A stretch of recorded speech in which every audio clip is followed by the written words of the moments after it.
Ассалаумағалейкум, қалың елім қазағым, армысыздар алталаш, алдарыңызда Серікжан Біләшұлы.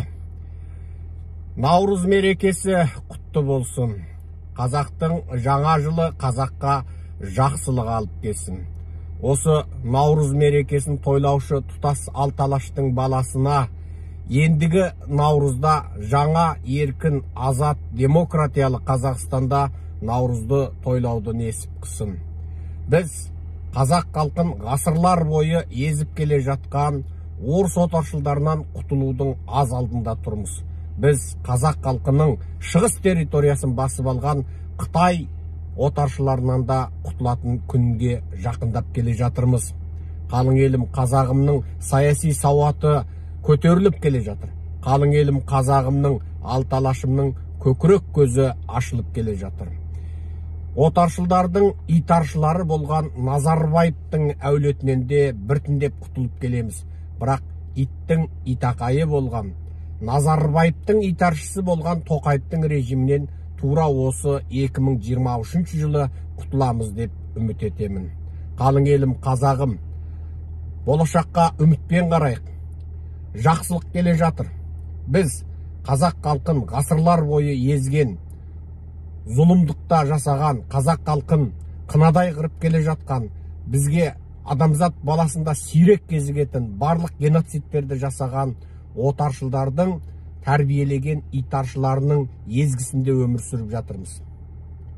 Орыс отаршылдары мен Қытай отаршылдары бізге ешқашан жақсылық жасамайды. Олардың итаршылары бізге ешқашан жақсылық алып келмейді. Жаңа Қазақстан, көне Қазақстанның ұрығары қарақшылары мен суайттарымен құрылмайды. Жаңа Қазақстан билікте ешқашан болмаған, биліктің жуындысына семірмеген, қолы былғанбаған, ары былғанбаған, намысын нанға айырбастамайтын, арын ақшаға сатпайтын жастардан құрылуы керек. Жаңа Қазақстанды сіз бен біз болып орнатамыз.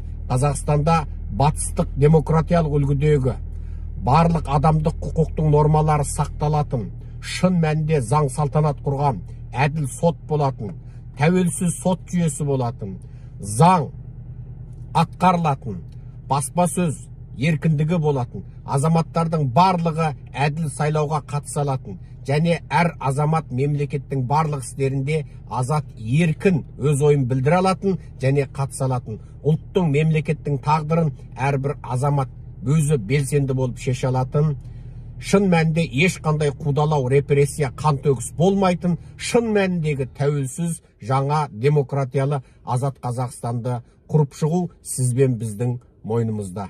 Ендеше қалың елім қазағым, үмітпен жасайық, күреспен жасайық. Жағаласпай жан қалмайды. Ана екеш ананың өзі жүрегін жарып шыққан, онай омыртқасын үзіп көтерген сәбиіне жыламай емшек бермейді. Жыламаған балаға емшек жоқ деген содан. Ендеше Құдайдың ақиқаты осы екен.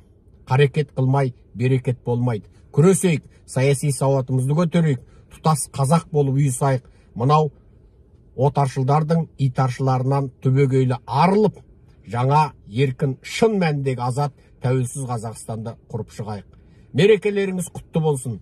Осы мереке жақсылық ала келсін. Келесі мерекеге дейін шын мәніндегі азаттыққа қол жеткізейік. Құрметпен, Серікжан Біләшұлы.